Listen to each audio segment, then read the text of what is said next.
Oi, gente, boa noite. Eu vou tentar ser, nessa gravação, o mais sucinta e o mais rápida possível, bastante objetiva. Por quê? Porque eu fiz essa palestra, ficou 1h30 e hoje em dia a gente não tem mais tempo para isso tudo. A gente precisa adquirir esse conhecimento, a gente precisa rapidez. Então, eu resolvi regravar, refazer com as informações que sejam imprescindíveis para nosso trabalho, para o encaminhamento dessas entidades que nós fizemos nessa mesa de desobsessão, que são algumas informações que são as mais relevantes, as mais importantes. Então, vamos começando lá e vamos entrar nessas técnicas apométricas, tirando as informações de duas fontes. Do livro Diálogo com as Sombras, do Hermínio Miranda, e da apostila de apometria, que é uma apostila que foi compilada por este Círculo da Luz, que é um grupo, né, que utiliza a apometria. Então, a primeira parte nós vamos tirar do livro Diálogo com as Sombras. Hermínio Miranda trabalhava numa casa espírita, mais de 15 anos ele compilou essas informações, ele anotava essas informações, porque ele participava de uma reunião mediúnica de desobsessão e foi anotando o que acontecia. E lá depois ele classificou, editou esse livro, publicou esse livro e traz para nós muita informação. E nós vamos aqui, então, buscar essas informações. Iniciando sempre. Não adianta você ter técnica, não adianta você ter informação, não adianta você se preparar para ser o melhor doutrinador, se você, no momento em que estiver executando essa tarefa, você não levar esse sentimento de amor. O que vai sensibilizar, comover, o que vai, a ferramenta que vai transformar aquela entidade é o amor que você conseguir depositar no coração daquele que você está conversando. Eu trago aqui o que Teresa de Calcutá, num livro que foi lançado, depois eu vou ver o nome desse livro, eu não recordo, ao amor, ela diz o seguinte, um trechinho lá do livro que eu tirei, que eu acho que cabe muito bem aqui. Não há necessidade de erguer grandes obras sociais ou beneméritas para ser autêntico representante do Cristo. A grandeza de uma obra mede-se pela quantidade de amor que se é capaz de empregar naquilo que se faz. Podemos estar lavando uma louça, podemos estar faxinando uma casa.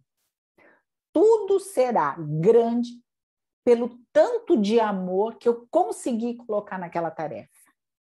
Então, vamos colocar o nosso coração na frente desse trabalho. O diálogo. No momento que eu estiver recebendo essa entidade, em que eu já me posicionei me preparei para dar esse amor, eu vou entender que esta entidade que está vindo, ela não está preparada, talvez não se acha merecedora de receber esse amor, ou ela está com raiva, ou ela está querendo justiça.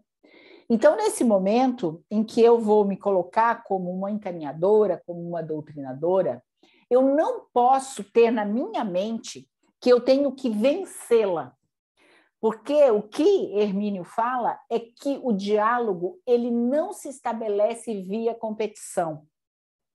E, normalmente, quem já trabalha nesse campo pode ter se sentido muitas vezes como um derrotado, quando não consegue convencer a entidade daquilo que gostaria que fosse convencido. Então, nós nos sentimos numa competição, porque eu quero encaminhar, eu quero chegar ao final daquele encontro e eu quero ter conseguido demovê-lo de uma obsessão ou retirá-lo daquele estado em que ele está. E eu me sinto muitas vezes nessa competição. Então, Hermínio chama atenção para isso. E pede, olha, ninguém precisa ser santo para chegar no patamar de doutrinador. Nós não precisamos atingir uma elevação moral, é bom que tenhamos. Mas se eu não tiver, eu não preciso esperar, eu não preciso aguardar para ser uma pessoa muito perfeita, até porque vai demorar muito para nós chegarmos nesse patamar, para que eu possa ser essa pessoa, né, me disponibilizar a esse trabalho da doutrinação. Mesmo porque o que ele fala, olha, é porque você tem tantas imperfeições quanto a essa entidade que você vai conversar, que você está na condição de entender as dores dele. Se você já passou por muitas dores, se você andou muito tempo pelas sombras, você vai entender o que ele está passando, né? Então, que nós tenhamos isso presente nesse trabalho. E olha que interessante, atenção, né? Nessa questão do diálogo, nessa questão de eu me posicionar como um ser semelhante a ele. Ah, como assim, Soyara? Eu vou ser um ser semelhante a essa entidade, esse obsessor, a essa pessoa horrorosa que está xingando, que está esbravejando, que diz que vai matar, que... Porque o que acontece? É isso, é essa sutileza que ele chama atenção. Perceba, se autoanalise, se quando você está ali conversando com essa entidade, que o médium está se conectando, está verbalizando, está manifestando, está proferindo aquelas palavras, perceba se você não se coloca numa superioridade moral. Se perceba, não precisa responder isso para mim, mas se perceba. Veja se você não está se colocando como um ser. Ah, eu estou aqui, eu estou fazendo um trabalho de caridade, eu estou aqui trabalhando como voluntária. Ah, eu sou melhor. Eu não estou desejando mal, né? Fabricando mal para os meus irmãos. Então, nós nos colocamos inconscientemente nessa superioridade moral que Hermínio fala. E que nós, então, tenhamos essa consciência. Eu não sou superior moralmente a ninguém, porque nós não conhecemos as nossas vidas, nós não conhecemos as nossas pré-existências, nós não temos acesso a toda a nossa ficha.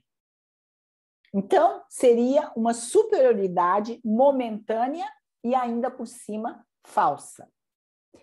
Outro cuidado. O doutrinador, ele não é sumo sacerdote de uma seita. O que diz ali? Você conhece toda a doutrina espírita, você conhece todas as técnicas apométricas, e você chega para a entidade e fala, ah, mas isso que você está fazendo, você vai lá na frente se prejudicar, porque você está adquirindo o seu karma, você está piorando o seu karma. E aí a gente começa a recitar as leis, né, que nós conhecemos, ou da doutrina espírita, ou as leis apométricas, e nós começamos a fazer esse recital, né? Então, é o que o Hermínio fala, olha, vomitar, recitar ou pregar normas e regras com presunção de que nem mesmo nós ainda conseguimos alcançar, né? Porque nós podemos, muitas vezes, em que nós vamos começar a recitar um trecho, por exemplo, do Evangelho, é muito, eu vou dizer normal, né? Mas conforme a entidade que nós estamos conversando, é capaz dela terminar de recitar para você aquele trecho do Evangelho, certo? Então, eu vou passar este aqui, ok. Não, vamos lá. Ele pode terminar de recitar para você. Ele pode saber mais do que você, mas ter mais conhecimento do que você do Evangelho. Então, o que de novo você está trazendo para ele? O que diferente de informação tu está trazendo para ele? Conforme a entidade que nós estamos conversando, ele já domina as técnicas de manipulação, de magnetização. O que você vai ensinar para ele? Compreende como nós não podemos nos postar como seres dominantes de conhecimento, de cabedal de conhecimento? O que nós conseguimos levar que é nosso e que vai sensibilizar? Amor. Amor é a única ferramenta que nós podemos usar e abusar nesses momentos. Nós vimos com o nosso coração. E olha só que importante. O espírito manifestante, ele é ligado ao médium horas antes de uma sessão, até alguns até dias antes, né? O médium pode começar a sentir dor de cabeça, ter alguns sintomas de angústia que não sabe definir muito bem, né? E isso também pode ocorrer com os doutrinadores. Os doutrinadores também podem ser alvos desses ataques dos espíritos para que ele não vá à reunião, para que ele sinta-se mal, para que as coisas comecem a dar errado na sua vida e ele ligue, começou a dar errado a partir do momento que eu comecei a frequentar aquela casa. Então, estejamos atentos a essa pegadinha, né? Ele chama atenção aqui, ó. Por que nós não devemos ser sumos sacerdotes de uma seita, né? Aquilo que eu falei. Porque muitas vezes ele pode estar perfeitamente familiarizado com pontos importantes da doutrina, né? Ele sabe que ele é um espírito que já desencarnou, que já sobreviveu, ele sabe do karma dele, da responsabilidade dele, sabe de tudo, né? Então, assim, portanto, o que você, doutrinador, tem para me ensinar? Então, essa nossa postura de nós baixarmos essa nossa bola, ficar naquele nosso nível e colocar o nosso coração para fazer esse trabalho. Esteja preparado para as seguintes situações. Quando você vai lá, mas você está fazendo isso, você está fazendo mal, você está querendo se vingar, você vem com isso é errado que você está fazendo, você vem com essa doutrina moral, não é? Ele pode dizer assim para você: escuta, você não tem força para deixar o vício de fumar e quer me obrigar a deixar de perseguir aquele que já me prejudicou, né? Ou então, quando você vai fazer a doutrinação, isso já ocorreu comigo, você vai fazer a doutrinação de um caso e você é envolvida. E aí estava com a entidade, né? O médium e a entidade, e eu ali falando, e aí ele olha para mim e fala assim: você está muito... E eu querendo, ele estava obsediando uma terceira pessoa, né? E eu querendo convencê-lo a deixar de obsediar aquela pessoa. Ele olha para mim e fala assim: você está mais envolvida nessa história do que ele. Ou seja, está mais suja que pau de galinheiro, que a gente fala, não é? Eu estava envolvida naquilo. Aquilo ali realmente me abalou. Porque eu não podia imaginar que aquela história, que aquele drama tinha a ver com a minha vida. Uma vida pregressa que eu não tive acesso.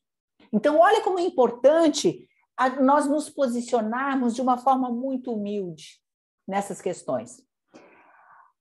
olha só, isso aqui eu acho fantástico, esse alerta que faço, porque veja bem, quando nós estamos aqui, eu sempre falo, nós estamos numa reunião mediúnica, nós estamos num ambiente controlado, nós estamos aqui com os nossos guias, nossos mentores, com a proteção, a pirâmide de proteção, então, ou seja, nós estamos todos protegidos. E aqui também, nós posamos de boa moça, de bom moço. Porque aqui ninguém me contraria, né? Dos meus colegas, dos meus amigos. Então eu não vou gritar, eu não vou falar alto, eu não vou xingar. Então, assim, eu tenho uma postura que é uma postura educada, certo? Mas o fato é que quando a gente começa a ingressar numa reunião mediúnica de desobsessão, principalmente, nós passamos a ser alvo. 24 horas por dia, ser destacado alguém para ficar ao nosso lado, para ficar conosco. Essa pessoa nos observa, ela vê no nosso trabalho como eu me comporto, se eu faço fofoca, se eu falo do colega ou do chefe, vai para minha casa ver como é que eu me comporto com meu filho, como é que eu me comporto com a minha mãe, como que eu reajo quando alguém me contraria. Então, essas informações todas estão lá.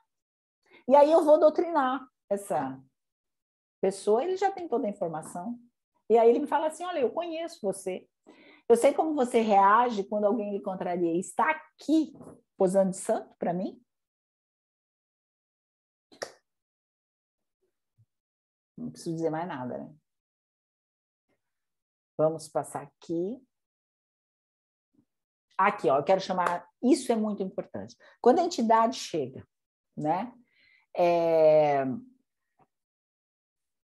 E ele está muito, muito bravo, ele está feroz, ele está raivoso. E pergunta, o que você quer comigo? Por que vocês me trouxeram aqui?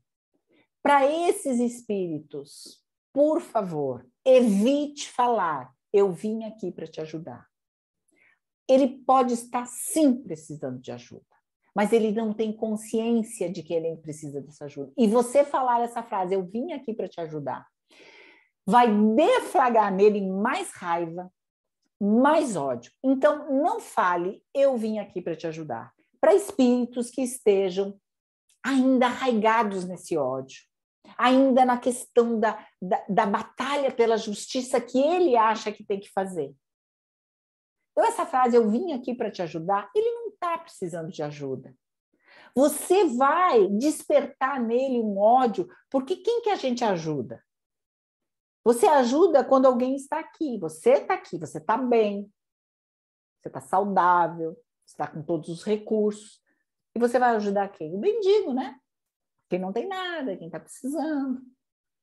Então, você coloca numa posição abaixo de você. Então, evite falar, eu vim aqui para te ajudar. Essa é a dica que eu dou, tá? Tenha paciência. Paciência. O espírito vai se manifestar, você vai deixar ele falar, e você vai ter essa escuta ativa. O que eu falo assim? Você vai compondo esses quadros, ele vai falando, e você vai ouvindo, simplesmente ouvindo. Você vai montando o sofrimento dele, o que ele está passando, ou a raiva que ele tem, o porquê que ele tem a raiva. Quanto mais tempo, mesmo que você não consiga, porque tem espíritos que vêm, fala e vai embora. Você nem consegue dialogar com eles. Mas o tempo em que ele permanecer nesse choque anímico com o médium está passando energia para ele. E esse choque anímico é importantíssimo para que quando ele voltar numa segunda vez, ele já esteja mais acessível, inclusive à espiritualidade. Porque há entidades que chegam em que elas não têm condições de ser visíveis para a espiritualidade. Porque o nível está tão difícil, está tão diferente as energias, as vibrações, essa frequência, que a espiritualidade não consegue acessar. E aí, nesse choque anímico com o médium, a espiritualidade já consegue ter um pequeno acesso a ele, já consegue chegar mais próximo. E quando esse espírito vem pela uma segunda vez, então, a gente já... E às vezes, tem casos assim, ó, que às vezes o choque anímico, o tempo em que o doutrinador ficou calado, e a entidade foi falando, esse choque anímico faz muito mais efeito do que as palavras do doutrinador. Vamos acreditar nisso? Essa é a escutativa. Nós vamos sempre nos colocar como aquela adulta que está com aquela criança no mesmo patamar, num equilíbrio. Tá, agora vamos já indo agora realmente uma coisa que interessa muito, muito, muito para nós, tá? Que são os obstáculos à doutrinação. Orgulho e vaidade. Eu não sou orgulhosa. Não, eu não tenho vaidade. Eu sou humilde, tá? O que é esse orgulho, essa vaidade? Se transforma, sabe do quê? No medo que a gente tem, na dúvida que a gente tem. Meu Deus, eu me sinto insegura para doutrinar, porque eu tenho medo. Você acha que essa insegurança é humildade? É isso que fala. Que essa insegurança, esse medo, eu não quero falar, eu não quero fazer a oração porque eu não sei. Isso está disfarçado o orgulho, porque nós nunca, num trabalho desses, estamos sozinhos.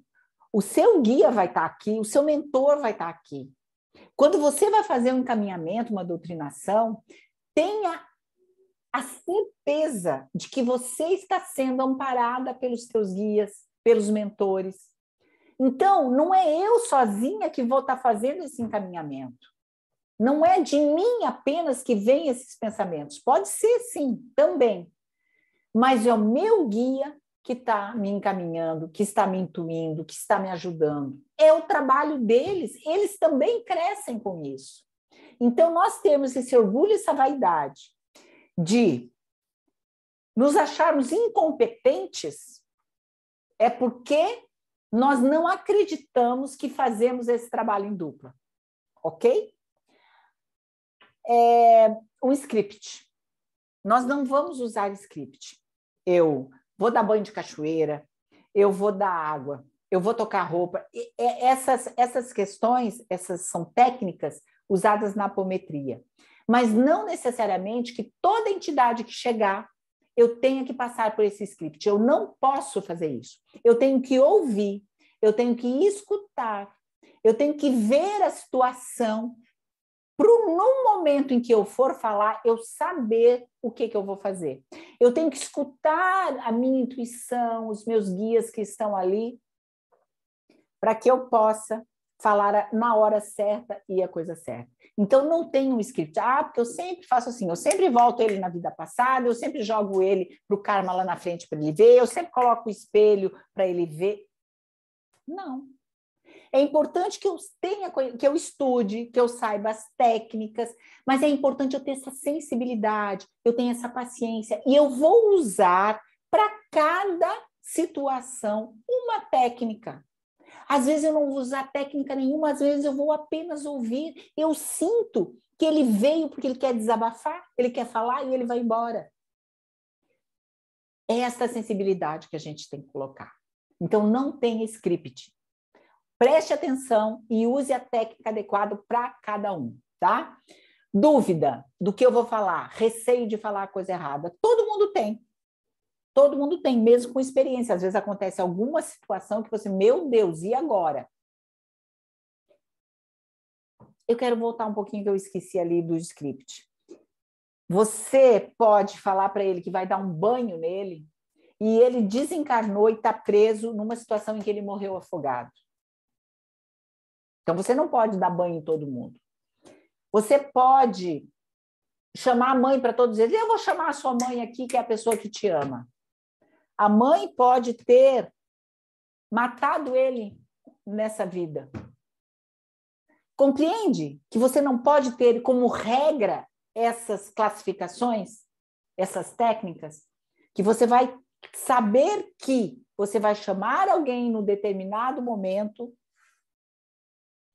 Mas você não vai dizer quem é a pessoa porque você não sabe da vida dele. Ok? Bom, receio de falar a coisa errada. É por isso que eu falo, concentre-se. Quando você estiver com receio do que você vai falar, peça para o seu guia que está aqui do lado. Qual a orientação, o que você acha que eu devo falar para esse irmão aqui? E escute o que vem. Você pode ter certeza que vai vir uma ideia para você falar, por mais absurdo que te passe. Vai dar uma ideia para você oferecer um contrato para ele. O que vier na sua mente naquele momento, se você entregar essa doutrinação para a espiritualidade, você vai saber o que fazer, né?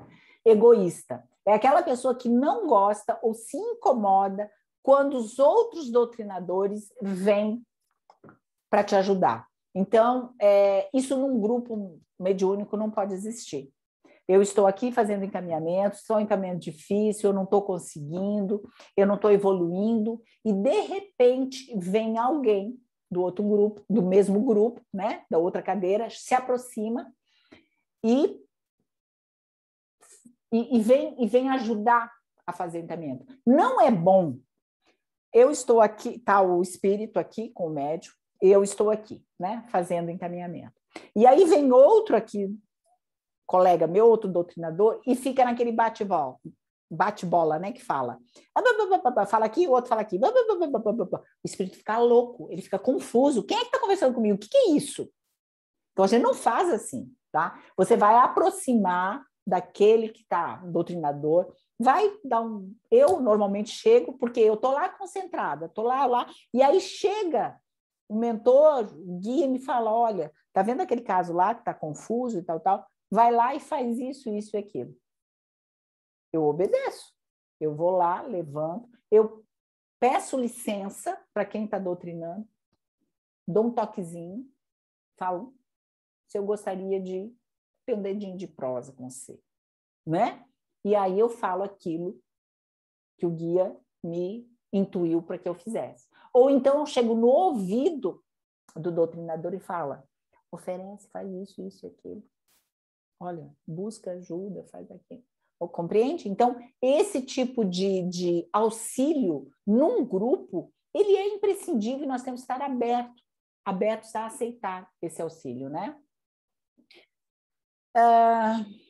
Entrega e confia, esteja aberto à sua intuição. Entrega e confia. Você não está sozinho. Isso aqui, ó. Isso eu quero realmente repisar. Isso é muito importante. Não atirar-se sofregamente a um interrogatório. Porque eu vejo assim, ó, o que eu já observei. O irmão, é o irmão ou a irmã? O irmão quer que eu chame ele como? Como é que é o nome do irmão? O que o irmão está fazendo do lado do fulano? Mas o que o irmão... O que interessa o nome da pessoa? O que interessa se é homem, se é mulher? Você não precisa fazer perguntas. Apenas ouça. Ature os desaforos que tiver que vir, as impertinências. Por que vocês me trouxeram aqui? Porque vocês não são nada. Por que quem são vocês? Simplesmente ouça, deixe ele desaguar. Normalmente ele vai falando, e você não precisa interromper a fala dele. Você deixa ele falar. Você não precisa fazer perguntas e perguntas e perguntas. Isso irrita mais ainda, tá? Então, a dica que está dada aí, né? Bom, aguarda o momento de falar. Você vai perceber que ele vai falando, e você fica ali ouvindo. Vai chegar um momento que vai dar brecha para você falar. Enquanto ele vai falando, com a tua sensibilidade, com a tua entrega, você já vai entrando no quadro que ele está falando, tá? Você vai tendo, então, essa noção dessa situação e você vai procurando pontos onde você pode acessar, né?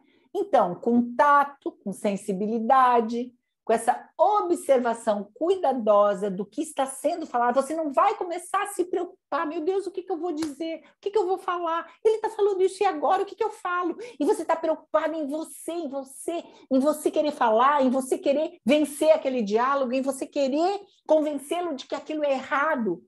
Para, apenas ouça. Apenas vá montando esse quadro, fecha os teus olhos e fica ouvindo, ouvindo, ouvindo, ouvindo, apenas ouvindo o que ele está te falando. Tem essa sensibilidade, você vai entrar naquele sofrimento dele, você vai fazer conexão com aquela dor dele. E aí você se sente com segurança para, no momento certo, você abrir a boca e começar a falar. Eu diria que isso é a chave da doutrinação.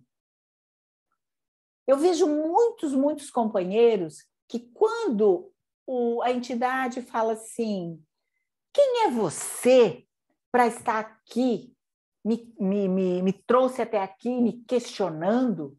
Aí a pessoa já fala, eu sou uma irmã da luz que veio para te ajudar. Eu sou, e aí se coloca naquela posição humilde. Não precisa.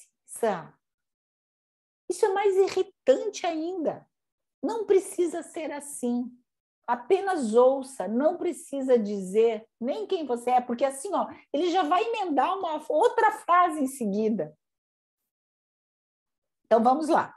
Se tem algum script, é esse, né? Tira uma foto, coloca ali, e é esse o script, se tiver algum que nós vamos ir. Ouvir. Nós vamos ouvir, ouvir e ouvir. Nós vamos ficar quietos, ouvindo, ok? Escuta ativa, empática, com sensibilidade. Vamos tentar compreender aquela situação, aquele quadro, ok? Ouvindo. Poucas perguntas, interrompendo o mínimo para entender a situação. Você é um obsessor? Não se pergunta isso. Você é um mental? Quem é você? Às vezes é um mental, a pessoa fica... Eu sou fulano. O que você está fazendo do lado? O que você está fazendo do lado da fulana? Eu sou a fulana, é o mental da fulana. Você é unívocos, você é homem, você é mulher? Evite perguntas desnecessárias, bruscas ou muito diretas. Então, assim, no item 3, eu vou fazer poucas perguntas se eu não entender alguma coisa do que ele está falando. E nisso eu vou tentar compreender. Se eu deixar a minha intuição falar, eu vou saber que é um obsessor, eu vou saber que é um mental, eu vou saber se é homem, eu vou saber se é nível. Compreende? Eu vou apenas ouvir e eu já vou montando esses quadros. Porque a própria espiritualidade que está ali já vai me dar essas coordenadas. Evite perguntas desnecessárias, bruscas ou muito diretas. Por que o irmão está acompanhando fulano? Não pergunta-se isso. O irmão sabe que já morreu? Olha a pergunta brusca. O irmão sabe que já... irmão, você está acompanhando ele. O irmão sabe que morreu? Às vezes o susto, o impacto que você dá na entidade com uma pergunta dessa, você não conserta. Ou vai ter muito mais trabalho em resolver a situação. Há quanto tempo o irmão está obsediando a fulana? Para que você precisa saber disso? Que tipo de pergunta, o que acrescenta na tua doutrinação, no desfecho da situação, você saber se ele está 1 dia, 1 ano, 10 anos? Pergunta desnecessária. Evite desmerecer, porque às vezes a entidade ela desencarnou num processo, né, muito doloroso de sofrimento, e ela está com a mente ainda impregnada. Então, num caso de suicídio, por exemplo, ela revê aquela morte, né, diversas vezes, né? E quando ela vem com aquele sofrimento todo, eu não posso desmerecer aquele sofrimento, porque ele está verdadeiramente sofrendo aquela morte várias vezes. Então, eu não posso simplesmente falar assim, ok, isso já passou, é uma criação mental sua. Certo? Você vai compreender que ele está passando por aquele sofrimento. Dar ordens para o sentimento. Isso já passou, isso não existe mais. Ok? Então, este é o nosso script, tá? Deixe-me ver aqui. Essa é a sintonia, como é que se dá, né? Então, nós temos aqui o médium. Pelo espírito do médium, ele se afasta, né? E ele que faz a comunicação com o espírito a entidade sofredora ou o obsessor, né? Então, é uma sintonia aí que a gente está falando indireta, né? Porque o espírito, ele fala para o perispírito, o espírito do médium, e o médium, para o seu cérebro físico, codifica as mensagens, certo? Então, assim, ó, ele converte, né? Ele converte o que o espírito fala, vem para o perispírito do médium, o médium passa para o cérebro físico do médium e ele faz essa conversão das palavras do espírito. Isso é importante porque há obsessores que eles vêm com um linguajar muito felino, muito feroz. Ele quer falar do tipo assim, vocês são uns burros. Não, ele fala, o médium vai falar assim, vocês são uns, eu vou falar aqui uns FDP, tá? Só que o médium não vai passar essa informação. Então, o médium vai transmutar isso e vai converter esse palavreado para vocês são os burros. Mais ou menos isso, entende? O médium dá essa amortecida, o médium segura muito essa energia da entidade.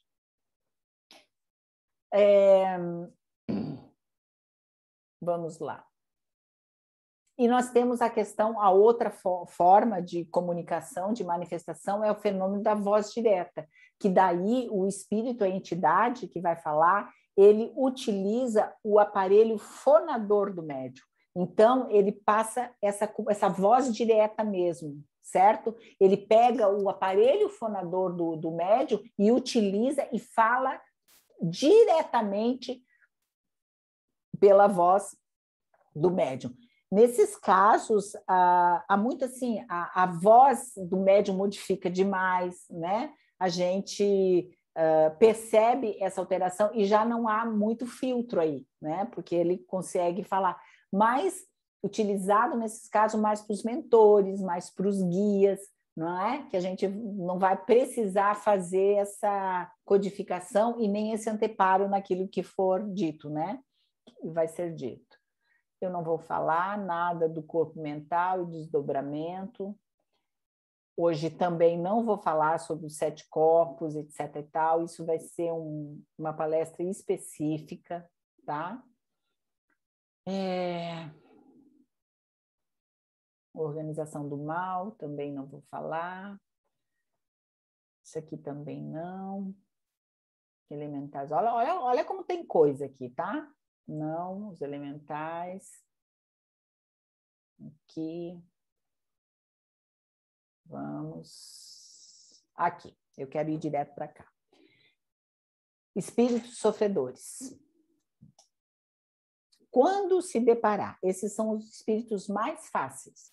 Quando nós nos depararmos com espíritos sofredores, espíritos confusos, nós vamos imediatamente. A nossa primeira função como doutrinador é nós retirarmos a entidade dessa situação de penúria que ela se encontra, tá? Imediatamente. Então, se ela morreu por afogamento, se ela está no poço, se ela está numa lama, uma vez estava numa areia movediça, o espírito, por favor, me ajuda, que ele estava sendo puxado, tragado por uma areia movediça. Ou se ele está caindo de um precipício, se ele está com uma dor de cabeça porque levou um tiro, está todo ensanguentado, se ele foi vítima de envenenamento, como é que fala aquelas mortes que tem enforcamento, que vem uns que vem com corda no pescoço. Então, nossa primeira função como doutrinador é retirá-lo daquela situação de sofrimento. Como que eu vou fazer isso? Eu vou chamar essa equipe de socorro, Eu vou fazer com que, por exemplo, ele está sendo afogado, ele está morrendo afogado. Eu vou jogar uma boia, eu vou jogar uma corda, eu vou chamar um barco que está chegando até lá, eu vou dizer para ele olhar, tem uma mão segurando ele, eu vou retirar, se ele está numa mesa de cirurgia, ele está num hospital, que ele vai fazer uma cirurgia, o que isso significa? Eu estou aqui, eu estou no hospital, eu estou numa mesa de cirurgia, eu estou todo aberto. Significa que essa entidade, esse espírito, ele desencarnou naquela situação. Ele desencarnou aberto.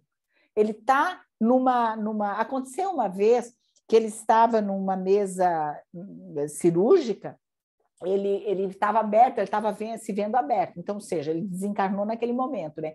E o encaminhador, que tinha o script, falou assim, vamos tomar um banho. Como que você vai? Vamos para a cachoeira tomar um banho. Não, você não pode fazer isso, porque ele não está preparado para aquilo. Como é que você vai dar banho para alguém que está... Então, trate essa entidade como se fosse um espírito encarnado mesmo. Olha, os médicos estão chegando aqui agora, você vai ser... já estão fechando, estão terminando a sua cirurgia. Você não vai falar que o irmão já sabe que desencarnou? Compreende essa sensibilidade que você tem que ter? Nós temos que ter. Então, assim, você vai chamar os médicos siderais, os enfermeiros, você vai chamar essa equipe de socorro com fome, você vai prestar esse atendimento médico, você vai dar o remédio para ele tomar, o anestésico, se ele está sentindo dor. Se tem alguma parte do corpo, meu Deus, eu estou sem a minha mão. Tinha um que tinha uma granada e tinha explodido uma granada. Você vai recompor a mão dele. Com as técnicas apométricas, você vai recompor essa mão dele.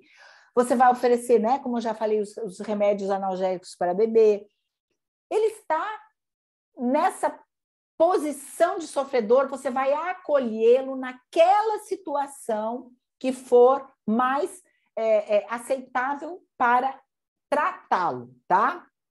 Vai posicionar ele com uma maca para se deitar, porque ele não tem condições de caminhar, de fazer alguma coisa, vai virar maca. Você vai, então, dizer, olha, meu irmão, você está indo... Para esses você pode falar irmão, tá? Espírito sofredor gosta de ouvir, né, meu irmão. São os únicos que gostam, né? Fora isso, eu desconheço. Alguém que gosta que a gente chega chamando de irmão.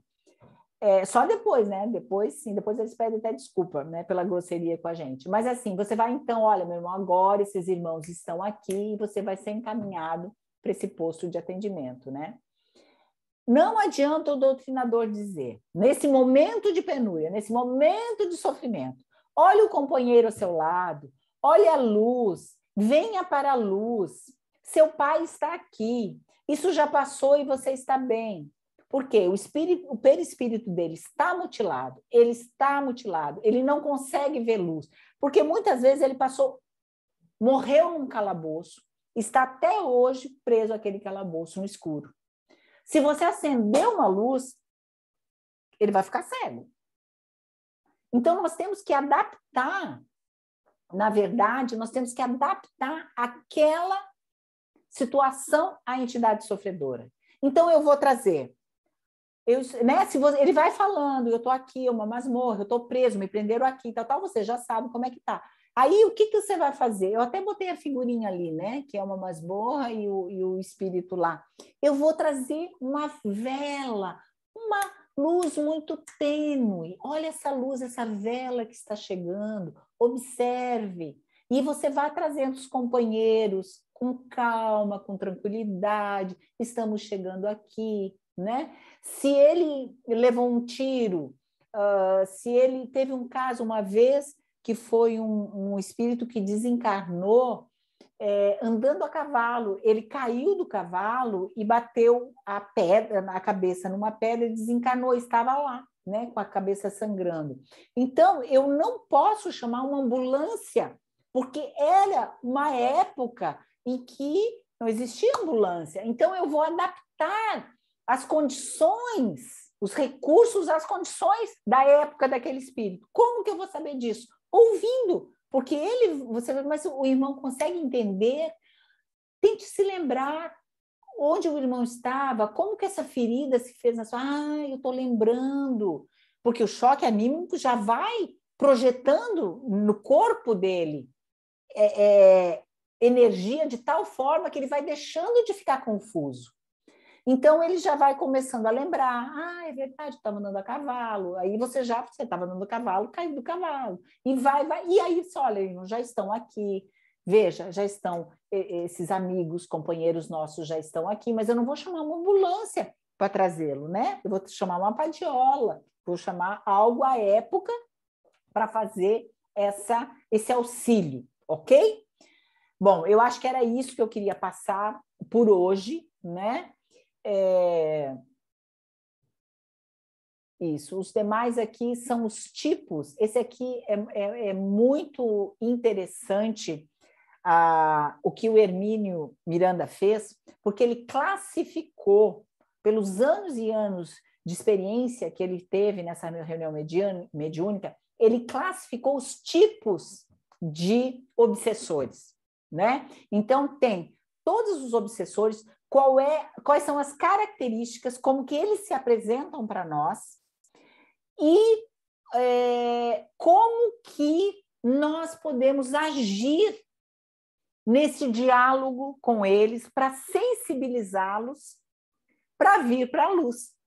Então, para cada tipo, sabe, que ele classificou. Então, assim, o dirigente das trevas, o conselheiro, os juristas, o executor, a maioria desses obsessores que nós conseguimos dialogar nas nossas reuniões mediúnicas são executores. Nós não chegamos a ver esses conselheiros, a esses dirigentes das trevas, né, magos. Nas reuniões mediúnicas não costuma eles se apresentarem, mas os executores, sim, sabe? Os executores é algo que vale a pena a gente parar, estudá-los e ver a forma de agir com eles, porque isso é de grande valia, esse conhecimento, tá? Para a nossa reunião, né?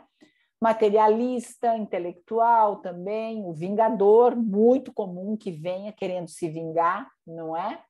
Bom, mas eu acho que nós vamos deixar tudo isso para uma segunda, tá? Segunda, nós vamos para os tipos, então, e a terceira, nós vamos para as técnicas apométricas, tá? Uma a uma, nós vamos estudar e vamos ver utilizar as técnicas apométricas. Então, reprisando, não tem script. Se tiver script, ouvir atentamente, montar os quadros, não fazer pergunta desnecessária, não chamar de irmão a todo aquele que vem com raiva. Espíritos sofredores, primeira parte, sempre ajudar, sempre trazer o auxílio, sempre retirar ele daquele sofrimento com a ferramenta que for mais próxima daquele sofrimento que ele está passando. Se é um afogamento, se é uma mutilação, o que for que ele estiver verbalizando para você, você vai ajudar como se fosse uma pessoa encarnada. Se você vê alguém se afogando, como que você vai lá ajudar aquela pessoa? Você vai jogar uma corda, não vai? Uma boia. Se você vê alguém numa mesa de cirurgia morrendo, você vai lá ajudar, você vai chamar um médico. É isso que você vai fazer. Não é nada mirabolante, é tudo muito simples quando a gente imagina que a pessoa que está ali passando por aquela necessidade é um ser humano. Ele só não está encarnado, mas ele sente a mesma coisa, ele pensa do mesmo jeito. Então, é como se você estivesse conversando com um irmão seu, né? Simplifica a forma do atendimento. Então, assim, eu vou ouvir, eu não vou ficar fazendo perguntas para ele, do tipo assim, quem é o irmão? Por que você está do lado do irmão? Apenas ouça, deixa ele falar, e no momento em que você percebe que ele começa a espaçar, você entra com a tua voz, você entra com o teu sentimento. Algo que costuma dar muito certo nesses espíritos que são muito ferrenhos, que são muito vingativos, que vêm com muito ódio, você deixa ele falar, em determinado momento, porque o ódio, a raiva, está sempre vinculada a um sofrimento que ele passou. Ele teve um sofrimento muito forte. Ele teve uma traição muito grande. Então, toda aquela raiva, aquele ódio que ele tem, na verdade, na outra ponta, foi um amor muito grande que foi tirado dele. foi uma traição de uma pessoa que ele amava muito. Compreende? O amor vai estar lá, vai estar enrustido, mas o amor vai estar lá. Então, no momento em que você tiver a oportunidade, que você percebe, você pode falar assim, com o teu coração, eu imagino por tudo que você passou. Eu imagino o sofrimento de você ter perdido toda a tua família. Então, esqueça tudo de mal que ele falou, que ele vai pegar aquela pessoa que ele está obsediando, que ele vai matar, que ele vai tirar tudo. Não chega para ele e fala assim, mas se você tirar isso tudo, você vai estar agregando o teu karma, você vai estar... Entende? Você pega o negativo do que ele está falando e você reforça o negativo. Qual é a dica que eu estou dando? Esquece o mal que ele está fazendo. Se vincula na dor, se vincula no sofrimento. Lembra que eu te falei do amor? Se vincula no sofrimento dele. Você vai naquela dor dele. Pega a dor que ele sentiu. Ela acabou com a minha família, matou meu pai, meu filho, meu irmão, matou todo mundo. Eu imagino, não chama de irmão, tá? Eu imagino o que seja perder os seus filhos. Eu imagino o sofrimento que você está sentindo, o que você sentiu. Eu imagino a dor que é perder a sua família. Você compreende qual é a brecha que você está indo? Você está amparando o coração dele, você está levando ele para sentir reviver aquela dor que ele teve, e você está ao lado dele, você não está julgando, você não está criticando a justiça que ele quer fazer com as próprias mãos. Você está se irmanando na dor dele. E é dessa forma que você chega nele. É a sua dor, eu imagino. E aí você começa pela dor, pelo sofrimento, trazer. Mas veja, essas pessoas que o fulano tirou de ti, essas pessoas estão bem hoje. Elas já se recuperaram, elas já estão de posse novamente da alegria. E vou te falar mais uma coisa, que você pode não acreditar, mas eles já perdoaram aquele algoz. Eu não acredito, sim. Veja, observe. E aí você transporta ele para aqueles familiares que já perdoaram, aqueles que lhes tirou a vida, que lhes tirou os recursos. Entende? Então, assim, nós vamos pela dor, nós vamos pelo sofrimento, nós vamos por aquilo que motivou ele estar obsediando. E nós não vamos pelo viés da ação dele, do mal que ele está fazendo. É a forma mais eficiente, porque nós estamos indo pelo amor. Eu acho que é isso. Eu acho que por hoje está de bom tamanho. Eu espero que vocês consigam assistir isso até o final, porque vai ser de grande valia para os trabalhos do grupo, tá bom? Beijo no coração de todas. Deixa eu ver como é que eu desligo isso agora. Vamos aqui. Parar a gravação. Agora sim. Tchau, tchau.